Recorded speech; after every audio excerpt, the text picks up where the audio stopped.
மூஷிக வாகன மோதகஸ்த சாம்பரகரண விளம்பித சூத்திர வாமன ரூப மகேஸ்வரபுத்திர விக்ன விநாயக பாத நமஸ்தே.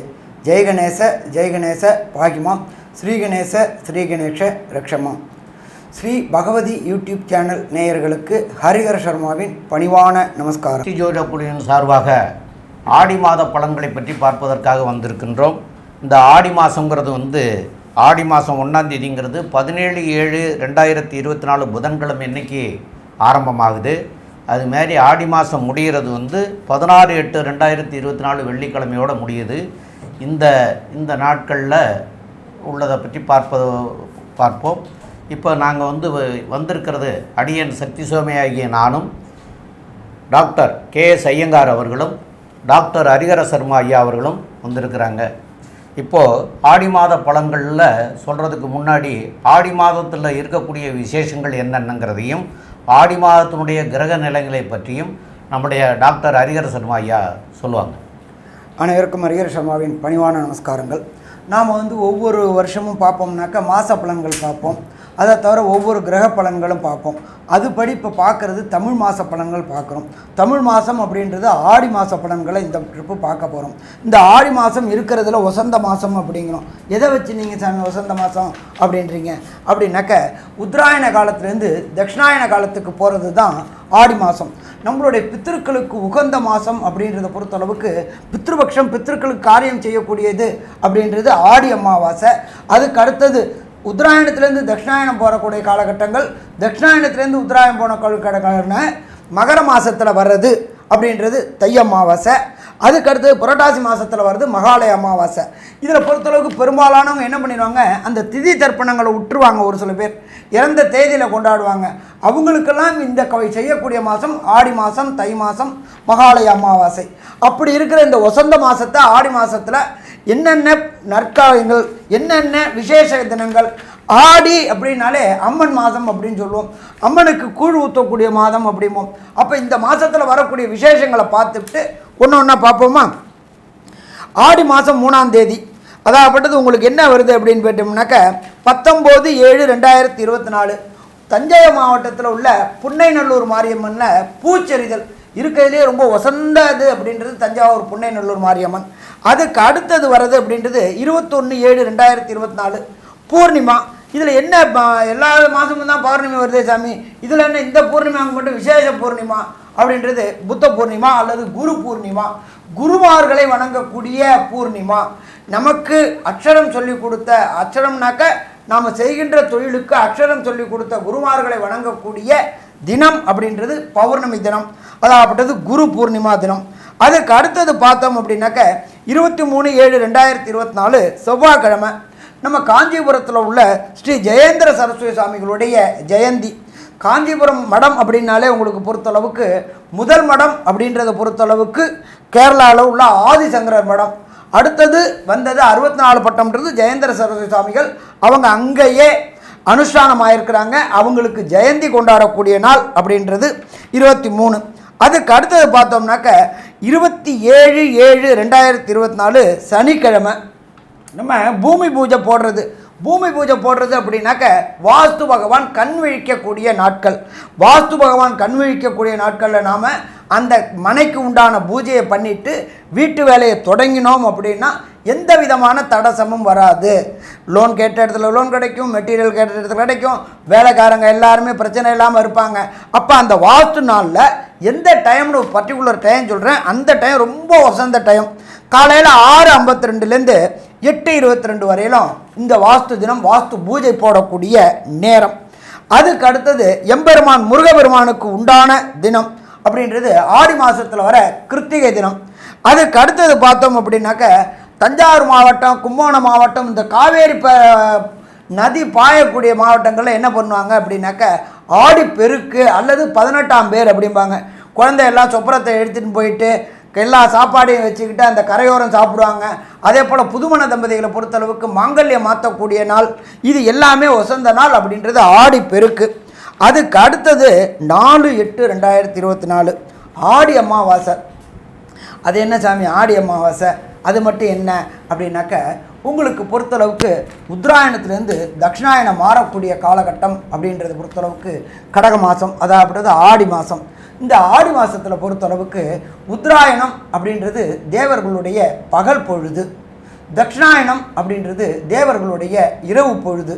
இப்போ இந்த காலகட்டங்களில் ஆடி மாதத்தில் பொறுத்தளவுக்கு ஆடிப்பட்டம் தேடி விதை அப்படிம்பாங்க. ஆடி மாதத்தில் அம்மன் கோயிலில் கூழ் ஊற்றுவாங்க. எதுக்காக அப்படின்னாக்க விவசாயிகள் தான் அறுவடை பண்ணின அத்தனை நெல்லையும் விற்றுட்டு விதை நெல் மட்டும் வச்சுருப்பாங்க. அவங்க அந்த காலகட்டங்களில் கஷ்டப்படக்கூடாது அப்படின்றதுனால நம்மளுடைய முன்னோர்களும் மூத்தோர்களும் ஊரில் உள்ள ஒவ்வொரு அம்மன் கோயிலையும் கூழ் காய்ச்சி ஊற்றுவாங்க. அப்போ இதை மாதிரி உள்ள விசேஷமான தினம் அப்படின்றது ஆடி அமாவாசை. அடுத்தது பித்ருக்களுக்கு பொறுத்தளவுக்கு ஒரு சில பேர் என்ன பண்ணுவாங்க, இறந்த திதி தெரியாததுனால என்ன பண்ணுறதுன்னு ஜோசியங்கள்ட்ட வந்து கேட்பாங்க. அப்போ பண்ணக்கூடிய காலகட்டங்கள் அப்படின்றது ஆடி அமாவாசையில் பண்ணலாம், அதுக்கு அடுத்தது தை அமாவாசையில் பண்ணலாம், அடுத்தது மாலை பட்சத்தில் பண்ணலாம். அப்படி விட்டு போனவங்க அத்தனை பேரும் இப்போ இந்த காலகட்டங்களில் விட்டு போன அத்தனை பேரும் வரக்கூடிய ஆடி அமாவாசை அன்னைக்கு பித்ருக்களுக்கு தர்ப்பணம் கொடுக்கணும். சரி, பித்ருக்களுக்கு தர்ப்பணம் கொடுக்கணும்னா எங்கள் வீட்டிலேயே வச்சு கொடுக்கலாமா அப்படின்னாக்க புண்ணிய தீர்த்தங்கள், புண்ணிய நதிகள், புண்ணிய கடல்கள் இதில் கொடுத்தோம் அப்படின்னாக்க கண்டிப்பாக நமக்கு அந்த பலன்கள் கிடைக்குமா? கண்டிப்பாக பலன்கள் கிடைக்கும். அதே போல் இந்த காலை பொறுத்தளவுக்கு உத்தராயணத்திலிருந்து தட்சிணாயனம் மாற காலகட்டம் பொறுத்தளவுக்கு சூரியன் வலுவிழக்கக்கூடிய காலகட்டங்கள் அப்படிம்பாங்க. இந்த காலகட்டங்களில் பரிகார பூஜைகள் செய்கிறத தவிர்த்துவிட்டு கோயில் உண்டான பூஜைகள் செய்யக்கூடிய காலகட்டங்கள், ஆலய வழிபாடு செய்யக்கூடியங்கள். நம்மளோட பொறுத்தளவுக்கு இந்து மதத்தில் பொறுத்தளவுக்கு ஒன்றுமே விளக்கமாக சொல்லியிருக்கிறாங்க, எந்தெந்த மாதம் என்னென்ன செய்யணும் அப்படின்றது. அதனால் இந்த ஆடி அமாவாசை மிக சிறப்பான மாதம். அதே போல் இந்த காலகட்டங்களில் தட்சிணாயனத்துலேருந்து உத்தராயண மாறகட்டங்களில் நல்ல பவரான காலகட்டங்கள் இந்த ஆடி அமாவாசை கொண்டாடினா ரொம்ப சிறப்பாக இருக்கும். அதுக்கு அடுத்தது ரொம்ப விசேஷமானது அப்படின்றது 7/8/2024 புதன்கிழமை. இதுக்கு பேர் ஆடி பூரம், ஆடி மாதத்தில் வர பூரம். அது ரொம்ப விசேஷமான தினம். அதுக்கு அடுத்தது பார்த்தோம் அப்படின்னாக்க 8/8/2024 சங்கரன் கோயில், நெல்லை மாவட்டத்தில் உள்ள சங்கரன் கோயிலில் ஆடி தபசு செய்யக்கூடிய நாள். அது ரொம்ப விசேஷமானது. அடுத்தது 16/8/2024 பெண்களை பொறுத்தளவுக்கு வரலட்சுமி விரதம் வாங்க. வரலட்சுமி விரதம் அப்படின்றது என்ன அப்படின்னாக்க மாங்கல்ய காலகட்டங்கள் அப்படின்றது தான் வரலட்சுமி விரதம் அப்படின்றத பொறுத்தளவுக்கு. அப்போ இந்த வரலட்சுமி விரதம் அப்படின்றத பொறுத்தளவுக்கு பெண்கள் தங்களுடைய மாங்கல்யத்துக்காக வரலட்சுமியை வச்சு விரதம் இருக்கக்கூடிய காலகட்டங்கள். அதுக்கு அடுத்தது பார்த்தோம்னாக்க எம்பெருமான் முருகப்பெருமானுக்கு உகந்த 29/7/2024 ஆடி கிருத்திகை. இந்த ஆடி கிருத்திகை அப்படின்றத பொறுத்தளவுக்கு எல்லா விதமான முருகன் கோயிலையும், முக்கியமான முருகன் அறுவடை வீடு முருகன் கோயிலை தவிர எல்லா முருகன் கோயிலையும் இந்த ஆடி கிருத்திகை விசேஷமான தினமாக இருக்கும். சரி, இதை தவிர அந்த ஆடி மாதம் பிறக்கிற நாள் கிரகங்களுடைய நிலவரம் என்னென்ன இருக்குது அப்படின்னு பார்ப்போமா? 2ஆம் இடமான ரிஷபத்தில் குரு பகவானும் செவ்வாய் பகவானும் இருக்காங்க. 4ஆம் இடமான கர்க்கடகத்தில் சூரியன், புதன், சுக்கிர பகவான் இருக்கார். காலபுருஷ தத்துவத்தின்படி 6ஆம் இடமான கன்னியா ராசியில் கேது பகவான் இருக்கார். இதை தவிர கும்பராசியில் சனி பகவான் வக்ரம் அடைஞ்சிருக்காரு. இப்போ இந்த வக்ரம் அடைஞ்சது சற்றேறக்குறைய 140 நாள். அப்போ இந்த 140 நாளும் இந்த காலகட்டங்களில் வந்துடுது. எப்பொழுதுமே சனி பகவான் வக்ரம் அடைகிறது மிக மிக சிறப்பு. காலபுருஷ தத்துவத்தின்படி 12வது ராசியான மீன ராசியில் ராகு பகவானும் கொண்ட அமைப்பில் இந்த ஆடி மாதம் பிறக்கிறது. இப்போ ஒவ்வொரு ராசிக்கும் என்னென்ன பலன் இருக்குன்னு பார்ப்போமா? கடகம், புனர்பூசம், பூசம், ஆயில்யம் இந்த 3 நட்சத்திரம் 9 பாதங்களை கொண்ட ராசி. ராசியின் அதிபதினு சொல்லக்கூடிய சந்திர பகவான் அதிவேகமாக செல்லக்கூடிய கிரகம். ஏன்னா ஒரு ராசியில் 2.25 நாள் தான் இருப்பார். அதனால் அதிவேகமாக செல்லக்கூடிய கிரகம் அப்படின்னு சொல்லக்கூடியவர் சந்திர பகவான். இந்த மாதமே கடக மாதம்னு பேர். ஏன்னா சூரிய பகவான் வரக்கூடிய இடத்தை வச்சு தான் மாதத்தை சொல்லுவாங்க. அதனால் கடக மாதம் தட்சிணாயன புண்ணியகாலம்னு சொல்லக்கூடியது. ராசியிலேயே சூரிய பகவான் ராசிநாதனுக்கு ராசிக்கு 2ஆம் அதிபதினு சொல்லக்கூடியவரும் 12ஆம் அதிபதியும் ராசியிலேயே இருக்கார். அது தவிர சுக்கிர பகவானும் இருக்கிறதுனால நல்ல ஒரு ஏற்றம். வீட்டுக்குன்னு நல்ல ஒரு செலவுகள் செய்யக்கூடிய பாக்கியம் நிச்சயமாக உண்டு. அதாவது வீட்டில் ஒரு பெரிய மாற்றத்தை ஏற்படுத்துவீங்க. க்ளீனிங்லாம் பண்ணிவிட்டு புதுசாக சேர், சோஃபா எல்லாத்தையும் மாற்றுவீங்க. வீட்டுக்கு உண்டான அலங்கார பொருட்கள் எல்லாத்தையும் மாற்றக்கூடிய வாய்ப்புகள் நிச்சயமாக உண்டு. முயற்சிகளில் நல்ல ஏற்றம் வரக்கூடிய வாய்ப்புகள் இருக்கும். 11ஆம் இடத்துல இருக்கக்கூடிய குரு பகவானும் 10ஆம் அதிபதியும் 11ஆம் இடத்துல இருக்கிறது பெரிய விசேஷம். 10, 11 அதிபதிகள் சேர்ந்து இருக்காங்க. எந்த தொழில் செய்தாலும் அந்த தொழிலில் பெரிய வெற்றியை காணக்கூடிய பாக்கியம் நிச்சயமாக உண்டு. இருந்தாலும் ரியல் எஸ்டேட்டு, விவசாயம், அதை தவிர பூமி சார்ந்த தொழில்கள் இருந்ததே ஆனால் அதில் மேலும் நல்ல லாபத்தை பெறக்கூடிய வாய்ப்புகள் நிச்சயமாக உண்டு. ஒரே ஒரு விஷயம், 8ஆம் இடத்தில் இருக்கக்கூடிய சனி பகவான் அவரும் வக்கரத்தில் இருக்கிறதுனால இந்த காலகட்டங்கள் பெரிய ஏற்றத்தை உங்களுக்கு கொடுத்தே தீரும்.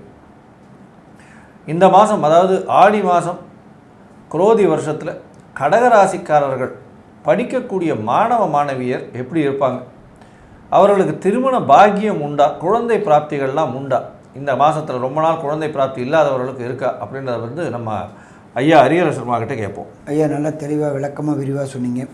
கடகம் அப்படின்னு சொன்னோம்னாலே வில்பவர் உள்ளவங்க, மனோகாரகனான சந்திரனோட வீடு, எதை இழந்தாலும் தன்னம்பிக்கை இழக்காதவங்க. எவன் ஒருவன் தன்னம்பிக்கை இழக்கலையோ அவன் வாழ்க்கையில் வெற்றி பெறுவது உறுதி அப்படின்றது நமக்கு தெரியும். அப்போ அப்படியேற்பட்டவங்களுக்கு 3ஆம் இடமான கம்யூனிகேஷன் பாவத்தில் ஞானக்காரனான கேது பகவான் குரு பகவானுடைய பார்வையோடு இருக்கார். அப்போ இந்த காலகட்டங்களில் நீங்கள் எடுக்கக்கூடிய முயற்சிகள் அத்தனையும் வெற்றி வெற்றி வெற்றி கிடைக்கக்கூடிய காலகட்டங்கள். ராசிக்கு 11ஆம் இடத்தில் இருக்கிற குரு பகவான், லாபஸ்தானத்தில் இருக்கிற குரு பகவான் 3ஆம் இடமான கம்யூனிகேஷன் பாவத்தை பார்க்குறார். அதனால் வெற்றி வெற்றி கிடைக்கக்கூடிய வாய்ப்புகள் உண்டு. அதுக்கு அடுத்தது ஜோதிட சாஸ்திரத்தில் பொறுத்தளவுக்கு 4ஆம் இடம் அப்படின்றது என்ன சொல்லுவோம் அப்படின்னாக்க லோயர் எஜுகேஷன் அப்படிம்போம். 4ஆம் இடத்து அதிபதி சுக்கிர பகவான். 4ஆம் இடத்து அதிபதி சுக்கிர பகவான் உங்களுடைய ராசியிலேயே சற்றேறக்குறைய ஆகஸ்ட் 1 வரலும் இருக்கார். அதுக்கு அடுத்தது ராசிக்கு 2ஆம் இடத்துல வரார். அப்போ கல்விக்காரகன் அப்படின்றது புதன், அவர் நல்ல நிலையில் ராசியிலேயே இருக்கார். அப்போ லோயர் எஜுகேஷன் என்கின்ற கீழ்நிலை கல்வி, அப்ராக்ஸாக நம்ம லோயர் எஜுகேஷன் அப்படின்றது +2 வரலும் சொல்லுவோம். அப்போ விரும்பிய நிறுவனத்தில், விரும்பிய பள்ளிக்கூடத்தில், விரும்பிய கோர்ஸ் கிடைக்கக்கூடிய வாய்ப்புகள் உண்டு. வெற்றி வெற்றி அப்படின்னு கிடைக்கக்கூடிய வாய்ப்புகள் உண்டு. சரி, இதுக்கப்புறம் 5ஆம் இடம் அப்படின்றது ஜோதிட சாஸ்திரத்தில் பூர்வ புண்ணிய புத்திரஸ்தானம் அப்படின்னு பேர். கடகராசியை சேர்ந்த அன்பர்களுக்கு நீண்ட நாளாக திருமணமாகி வம்சம் விருத்தி கிடைக்காமலே இருந்துகிட்டு இருந்தாங்க. அப்போ இந்த வம்சம் விருத்தி அப்படின்றது புத்திரக்காரகன் அப்படின்றது குரு பகவான், 5ஆம் இடத்த அதிபதி அப்படின்றது செவ்வாய் பகவான். இவங்க 2 பேரும் உங்களுடைய ராசிக்கு 11ஆம் இடமான லாபஸ்தானத்தில் இருந்து சப்தம பார்வை பார்க்குறாங்க. எப்பொழுதுமே நேரடி பார்வைக்கு கண்டிப்பாக பலன் கிடைக்குமா? கண்டிப்பாக பலன் கிடைக்கும். புத்திரஸ்தானாதிபதியான செவ்வாய் புத்திரஸ்தானத்தை பார்க்குறார். அதை தவிர புத்திரக்காரகனான குருவும் 5ஆம் இடத்தை பார்க்குறார். நீண்ட நாளாக தடையும் தாமதமும் ஏற்பட்டு கர்ப்பச்சிதைவு ஏற்பட்டுக்கிட்டு இருந்த அத்தனை பேருக்கும் இந்த ஆடி மாதத்தில் புத்திர பாக்கியம் கிடைக்கக்கூடிய வாய்ப்புகள் மிக மிக அதிகம் அப்படின்னே சொல்லலாம். சரி சாமி, அஷ்டமத்தில் சனி போட்டு கஷ்டப்படுத்துவாரே. கடந்த காலகட்டங்களில் அஷ்டமத்தில் சனி இருந்தார், அவர் இப்போ வக்ரம் ஆகி போயிட்டார். வக்ரம் அப்படின்னாக்க பலம் இழக்கிறது. 8ஆம் அதிபதி பலம் இழக்கிறது மிக சிறப்பு. அவர் சற்றேறக்குறைய 140 நாள் இருப்பார்.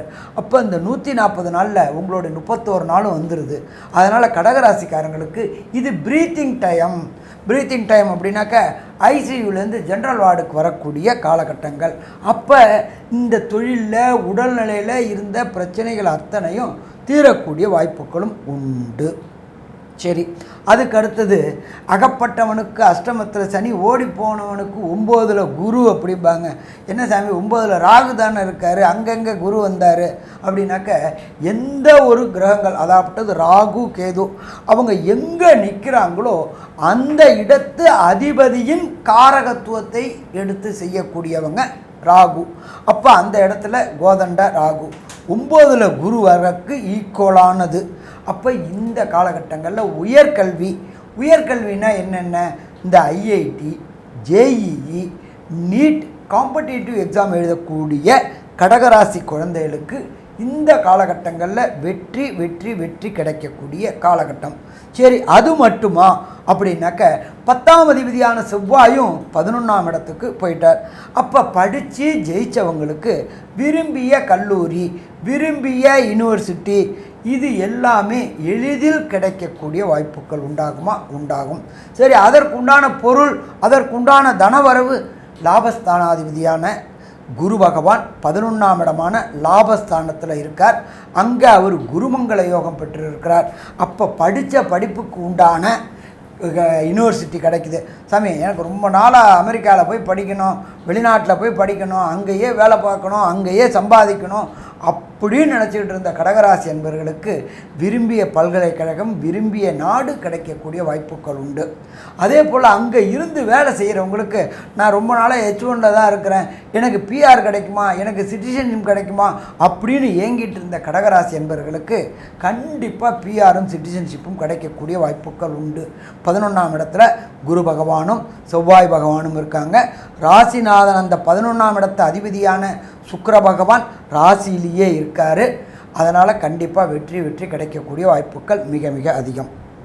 சரி, இந்த காலகட்டங்களில் ஒரு சில பேருக்கு நடக்கக்கூடிய தசாநாதனோ புத்திநாதனோ அந்தரநாதனோ சூட்சமநாதனோ சரியான முறையில் இல்லை அப்படின்னாக்க இந்த நற்பலன்களுடைய அளவின் தன்மை குறையும். எத்தனை நாள்? 31 நாள். அப்போ அந்த 31 நாள் குறையறதுக்கு என்ன எளிய பரிகாரம் செஞ்சால் அதை காம்பன்சேட் பண்ணலாம் அப்படின்றத ஐயா சொல்லுவாங்க. இதை தவிர இந்த 31 நாளில் கடகராசி என்பவர்களுக்கு புனித செயல்கள் அல்லது நல்ல செயல்கள் அல்லது புதிய செயல்கள் தொடங்கிறத எந்தெந்த நாளை தவிர்த்துட்டு தொடங்கினா சிறப்பாக இருக்கும், அதை தவிர்க்கக்கூடிய நாள் என்ன நாள் அப்படின்றதையும் நம்ம ஐயா சக்தி சோமையா அவங்க விரிவாகவும் விளக்கமாகவும் சொல்லுவாங்க. ரொம்ப அற்புதமாக சொன்னீங்க ஐயா. இதில் தசாநாதன் புத்திநாதன் சூட்சமநாதன்லாம் சரியில்லாமல் இருக்கிறவங்க பரிகாரம் நாங்கள் ஒவ்வொரு மாதமும் ஒவ்வொரு பரிகாரங்கள் சொல்கிறோம். இருந்தாலும் மாதா பிதா குரு தெய்வம் அப்படின்னு சொல்லியிருக்காங்க. அந்த மாதா பிதா உயிரோடு இருக்கிற வரைக்கும் அவங்களுக்கு செய்ய வேண்டிய கடமையும், அவங்க தெய்வ நிலை அடைஞ்சதுக்கப்புறம் அவங்களுக்கு தெய்வ நிலைக்கு உண்டான பரிகாரங்களையும், அது என்ன கடமைகள் செய்யணுமோ அதையும் நீங்கள் செய்துகிட்டே அதுக்கப்புறம் உங்களுடைய குலதெய்வ கோயிலுக்கு வருஷத்துக்கு ஒரு தடவை போயிட்டு வர்றதும் இதெல்லாம் செய்தால்தான் நாங்கள் சொல்கிற பலன்களும் நடக்கும். அப்போ மாதா பிதா குரு தெய்வம்னு தெய்வத்தை கடைசியாக தான் வச்சுருக்கிறாங்க. மாதான்னா அம்மா, பிதானா அப்பா, குருன்னா சொல்லி கொடுத்த வாத்தியார், அதுக்கப்புறம் தான் தெய்வத்தை சொல்லியிருக்கிறாங்க. அப்போ மாதா பிதாவுக்கு செய்யாமல் நம்ம மற்றவங்களுக்கு போய் செய்கிறதுனால அதனால் நற்பலன்கள் கிடைக்காது. அதனால் அவங்களுக்கு செய்ய வேண்டிய கடமைகளை செய்யுங்க. அதுக்கப்புறமா மற்றதெல்லாம் செய்யலாம். அப்போ அதை செய்துட்டாலே நீங்கள் பெரிய புண்ணியம் உங்களுக்கு கிடச்சிரும். இப்போது இந்த மாதத்தில் உங்களுக்கு தவிர்க்க வேண்டிய நாட்கள் அப்படின்னு சொல்கிற போது ஜூலை மாதம் 23ஆம் தேதி செவ்வாய்க்கிழமை பகல் 12:23க்கு மேலே, அதுக்கப்புறமா 24ஆம் தேதி புதன்கிழமை, 25ஆம் தேதி வியாழக்கிழமை மாலையில் 3 மணி வரைக்கும் சந்திராஷ்டம தினங்கள் உங்களுக்கு இருக்கிறது.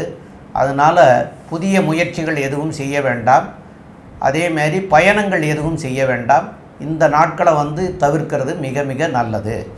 இது போக இந்த மாதம் உங்களுக்கு ஆடி மாதம் அப்படின்னாலே பெண்களுக்கு சிறப்பானதுன்னு சொல்கிறது. பெண்களுக்கு உண்டான தெய்வங்களுக்கு சிறப்பான மாதம்னு. அப்போ இந்த மாதத்தில் சென்னையில் காளிகாம்பாள் கோயில்னு ஒன்று இருக்குது, மண்ணடியில் தம்புச்செட்டி தெருவில் இருக்குது. அந்த கோயிலுக்கு செவ்வாய்க்கிழமை அல்லது வெள்ளிக்கிழமைகளுக்கு போகணும். வஸ்திரம் அவங்களுக்கு அம்பாளுக்கு அணிவிக்கணும். அப்போது வஸ்திரம் சாத்தி பண்ணலாம், இல்லைன்னா ஒரு அபிஷேகத்துக்கு கொடுத்து பண்ணிட்டு வரலாம், இல்லை அர்ச்சனைகள் பண்ணிட்டு வரலாம். இதுமாரி போய் பண்ணிட்டு வந்தீங்கன்னா உங்களுக்கு இந்த மாதத்தில் வரக்கூடிய தீமைகளில் இருந்து மாறி நன்மைகளாக நடக்கும் அப்படிங்கிறத சொல்கிறோம். மேலும் உள்ள விவரங்களை நம்முடைய டாக்டர் K.S. ஐயங்கார் அவங்க சொல்லுவாங்க. ஐயா, அற்புதமாக சொன்னீங்க. அதாவது கடகராசிக்காரர்களை பொறுத்தவரையிலும் அஷ்டமத்து சனி இருக்கே அப்படின்னு பயப்பட வேண்டாம். இந்த மாதம் உங்களுக்கு ஒரு பெரிய ஏற்றமான காலம். திருமண பாக்கியம் உண்டு. அதாவது ஆடி 18க்கு அப்புறம் திருமணம் ஃபிக்ஸ் ஆகக்கூடிய பாக்கியம் நிச்சயமாக உண்டு. குழந்தை பிராப்தி ஏற்படக்கூடிய வாய்ப்புகள் நிச்சயமாக உண்டு. முயற்சிகள் நிச்சயமாக வெற்றியாகக்கூடிய வாய்ப்புகள் உண்டு. புதுசாக செலவுகள் இருக்கும். புதிய வீடு மனை வாங்கக்கூடிய பாக்கியம் நிச்சயமாக உண்டு. பேச்சில் நல்ல ஒரு இனிமை இருக்கும். நல்ல ஒரு ஏற்றம் கிடைக்கக்கூடிய காலகட்டமாக இருக்கும். குடும்பத்தில் நல்ல ஒரு சந்தோஷம் இருக்கக்கூடிய காலகட்டமாக அமைய போகிறது. உடல்நிலையில் நல்ல ஏற்றம் இருக்கக்கூடிய காலகட்டம். வெளிநாடு போகக்கூடிய பாக்கியம் உண்டு. படிக்கக்கூடிய மாணவர்களுக்கு நல்ல ஒரு ஏற்றம் கிடைக்கக்கூடிய காலகட்டமாக அமைய போகிறது. ராசிக்கு 6ஆம் அதிபதினு சொல்லக்கூடியவரே உங்களுடைய ராசிக்கு 11ல் இருக்கிறது பெரிய விசேஷம். வேலையில் உங்களுக்கு ப்ரமோஷன் கிடைச்சி டிரான்ஸ்ஃபர் கிடைக்கக்கூடிய வாய்ப்புகள் உண்டு. வெளிநாடு போகக்கூடிய வாய்ப்புகள் நிச்சயமாக கிடைக்கும். தொழிலில் வந்து ஒரு பெரிய மாற்றம் இருக்கும். இருந்தாலும் இன்வெஸ்ட்மெண்ட் அதிகமாக போடாமல் பொறுமையாக இருக்கிறது நல்லது. பார்ட்னர்ஷிப் தொழிலில் ரொம்ப ஜாகிரதையாக இருக்கிறது நல்லது. எதிர் பார்ட்னர் கொஞ்சம் பிரச்சனைகளை கிரியேட் பண்ணுவார். பொறுமையாக இருக்கிறது ரொம்பவும் நல்லது. உங்களுடைய தந்தையின் உடல்நிலையில் நல்ல ஒரு ஏற்றம் இருக்கும். தாயின் உடல்நிலையில் சற்று பின்தங்கள் இருக்கக்கூடிய காலகட்டமாக அமையப்போகிறது. மொத்தத்தில் இந்த கடகராசிக்காரர்களுக்கு பொறுமை ரொம்ப தேவை அப்படின்றதையும் சொல்கிறோம். இந்த மாதம் நல்ல ஒரு ஏற்றமான மாதம் அப்படின்றத இந்த சக்தி ஜோதிட குழு சொல்லுது. நன்றி, நமஸ்காரம். ஸ்ரீ பகவதி யூடியூப் சேனல் பார்த்த அன்பர்களுக்கு நன்றி. இதே போன்று ஆன்மீக தொடர்புடைய ஜோதிட தொடர்புடைய தகவல்களை தொடர்ந்து நீங்கள் பெற ஸ்ரீ பகவதி யூடியூப் சேனலை சப்ஸ்கிரைப் செய்யுங்கள் மற்றும் அருகில் உள்ள பெல் ஐக்கானை அதை அழுத்தினீர்கள் என்றால் தொடர்ந்து என்னுடைய சேனலை பார்க்க முடியும். நன்றி, நமஸ்காரம்.